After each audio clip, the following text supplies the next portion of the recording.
I got a cheetah skill in another world and became unrivaled in the real world। Episode 4। इस episode में हम देखते हैं कि राजकुमारी ने टेंजो को प्रपोज कर दिया है, जिसे उसका गार्ड रोकने की कोशिश कर रहा था क्योंकि वो ऐसे ही किसी लड़के को प्रपोज नहीं कर सकती। जिस पर राजकुमारी कह रही थी कि ये उसका लव एट फर्स्ट साइट है और फिर दोनों इसी बात पर बहस कर रहे थे। तभी उन्हें टोकते हुए टेंजो कहता है कि अगर वो इसी तरह जंगल में लड़ते रहेंगे तो वहाँ पर मॉन्स्टर्स आ सकते हैं, इसलिए उन्हें उसके घर पर चलना चाहिए। जिसे सुनते ही सब शॉक हो जाते हैं कि वो उस भयानक जंगल में रहता है। जिसके बाद वो सब उसके घर जाते हैं जहाँ वो सब अपना इंट्रोडक्शन दे रहे थे। उसी समय वो गार्ड अपना नाम ओवेन बताता है, जो कि आर्सेलिया किंगडम का सेनापति है और वो राजकुमारी आर्सेलिया किंगडम की फर्स्ट प्रिंसेस है, जिसका नाम लेक्सिया वॉन आर्सेलिया है, जिसका मतलब है कि आर्सेलिया किंगडम की गद्दी पर दूसरा हक उसी का है। जिसे सुनते ही टेंजो उनसे माफी मांगने लगता है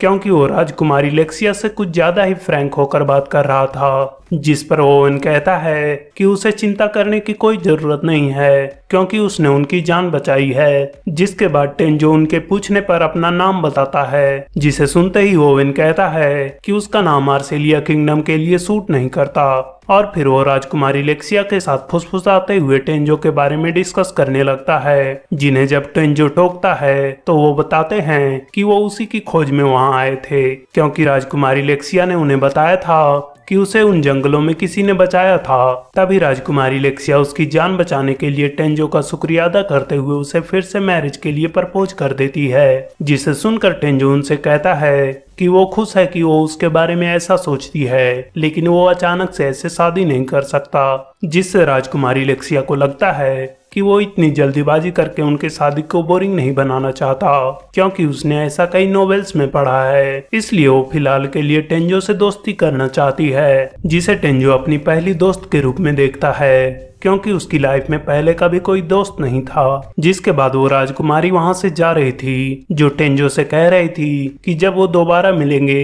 तब वो उसे अपने प्यार में जरूर गिरा देगी। तभी हमें सीन में थोड़ा पीछे ले जाया जाता है जहाँ ओवेन टेंजो को बता रहा था कि उनके राजा भी उससे मिलना चाहते हैं, जिसके लिए टेंजो मान जाता है, लेकिन वो उनसे कुछ दिनों का समय मांगता है, जिसके लिए वो भी राजी हो गए थे। उसी समय हमें एक विलेन को दिखाया जाता है, जिसका आदमी उसे बता रहा था कि राजकुमारी लेक्सिया का असैसिनेशन कामयाब नहीं हुआ, जबकि उन्होंने लेक्सिया को उनके सैनिकों से अलग भी कर दिया था और उन सैनिकों को मॉन्स्टर्स ने मार भी दिया था। लेकिन फिर भी लेक्सिया किसी तरह से बच निकली, जिसके बारे में उन्हें भी नहीं पता। जिस पर वो विलेन अपने आदमी को एक वार्निंग देकर छोड़ देता है। जिसके बाद हमें उस विलेन से पता चलता है कि राजकुमारी लेक्सिया ने उसके साथ कुछ बुरा किया है, जिसके लिए वो उससे बदला लेना चाहता है। जिसके बाद हम अगले दिन टेंजो को देखते हैं, जो अपने कैलेंडर में इम्पोर्टेंट डेट्स को मार्क कर रहा था और फिर वो तैयार होकर अपने स्कूल के लिए निकल जाता है, जहाँ रास्ते में सारी लड़कियां फिर से उसकी खूबसूरती की तारीफ कर रही थी। वहीं जब वो स्कूल पहुंचता है तो वहाँ के चेयरमैन सुकासा हाउजो उसका वेलकम करते हैं और मिसेस सवादा उसे अपने क्लास में ले जाकर उसका इंट्रोडक्शन देते हुए उसे दूसरे बच्चों से घुल मिल कर रहने को कहती है। जिसके बाद हम एक फुटबॉल मैच को देखते हैं जहाँ रियो बहुत अच्छा खेल रहा था और लगातार गोल किए जा रहा था।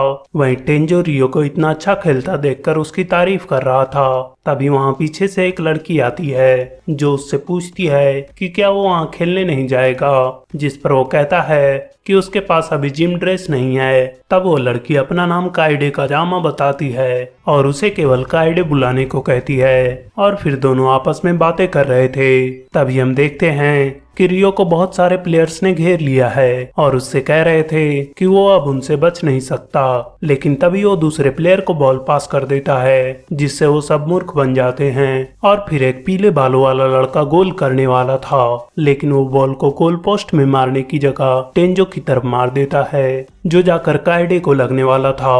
जिसे रोकने के लिए टेंजो बैठे बैठे ही जंप करता है और उस बॉल को गोल पोस्ट में मार देता है, जिसे सब देखते ही रह जाते हैं। तभी टेंजो काइडे से पूछता है कि वो ठीक तो है ना। उसी समय वही पीले बालों वाला लड़का आकर उनसे माफी मांगने लगता है, जिसे काइडे माफ कर देती है। तभी रियो आकर टेंजो को बताता है कि वो बुरा लड़का नहीं है और वो केवल ऐसी छोटी मोटी गलतियां करता रहता है। तभी वो लड़का अपना नाम इचिनोज कीरा बताता आता है और खुद से अपनी बड़ाई करने लगता है, लेकिन रियो तभी उसका पोल खोल देता है जिससे सब वहाँ पर हंसने लगते हैं। इसी बीच हम गर्ल्स के चेंजिंग रूम को देखते हैं जहाँ सारी लड़कियां टेंजो की तारीफ कर रही थी। तभी वहाँ काओरी आ जाती है जिसे काइडे खुश होते हुए टूटे फूटे शब्दों में उस घटना के बारे में बताने लगती है। तो हायोडो काओरी को एक्सप्लेन करती है कि उसे टेंजो ने एक बॉल से बचाया जो उसी की तरफ आ रहा था और उसने उसी जगह से गोल मार दिया। जिसके बाद सब फिर से टेंजो की तारीफ करते हुए कह रही थी कि टेंजो इतना अच्छा है कि उसके पास कोई ना कोई गर्लफ्रेंड तो जरूर होगी। जिसे सुनकर काओरी और काइडे एक साथ कहती है कि उन्हें नहीं पता कि उसके पास अभी गर्लफ्रेंड है कि नहीं। इसी बीच टेंजो को हम उसके क्लास में देखते हैं जिसे काओरी ग्राउंड से हाथ हिलाकर इशारा कर रही थी। तभी वहाँ पर बाइक से रेड ओगर की गैंग आ जाती है जो उस एरिया की सबसे डेंजरस गैंग है, जिसमें उसको परेशान करने वाला लड़का यूरिका भी है, जिसके साथ ही उसके छोटे भाई बहन भी हैं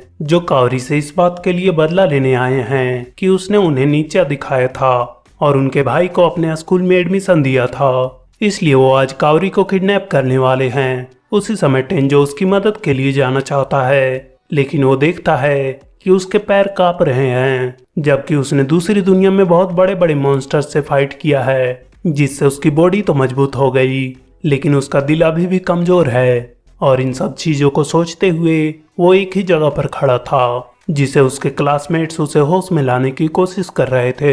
तभी टेंजो थोड़ा रिलैक्स होता है और चौथे फ्लोर की खिड़की से जंप लगा देता है, जिसे देखकर वहां पर सब हैरान हो जाते हैं। जिसके साथ ही टेंजो बहुत तेजी से रेड ओगर की गैंग की तरफ बढ़ता है जहां यूरिका और कुछ आदमी उस पर अटैक करने की कोशिश करते हैं, लेकिन टेंजो उन सब के हथियार को हवा में उछालकर वहां से निकल जाता है। उसी समय एक बहुत तगड़ा आदमी उसके सामने आ जाता है जो उससे कहता है कि वो उसे स्पीड से बीट नहीं कर सकता और फिर वो टेंजो पर हमला कर देता है, लेकिन टेंजो उसे एक हाथ से ही रोककर पटक देता है, जिसे देखकर वो पूरा गैंग भी शॉक में होता है और टेंजो काओरी से उसका हाल पूछ रहा था।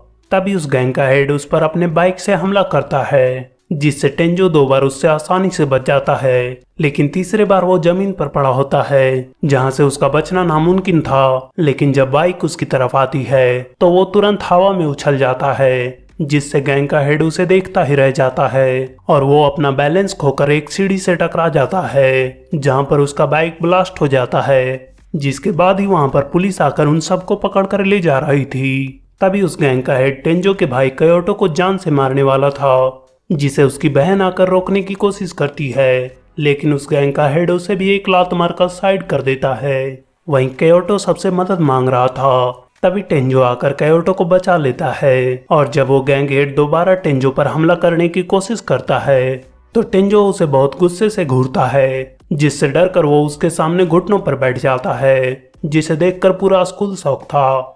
वहीं टेंजो के भाई बहन उससे पूछ रहे थे कि उसने उन्हें क्यों बचाया, जबकि उन्होंने उसके साथ बहुत कुछ बुरा किया है। जिस पर टेंजो कहता है कि उसने उनसे बहुत कुछ झेला है और उसने उन्हें अभी तक माफ नहीं किया है, लेकिन वो अपने परिवार को इतनी आसानी से छोड़ नहीं सकता। जिसे सुनते ही उसके दोनों भाई बहन रोते हुए उससे माफी मांगने लगते हैं और यहीं पर ये एपिसोड खत्म होता है। तो मिलते हैं नेक्स्ट एपिसोड में, तब तक के लिए like share comment and subscribe to my channel. Thank you.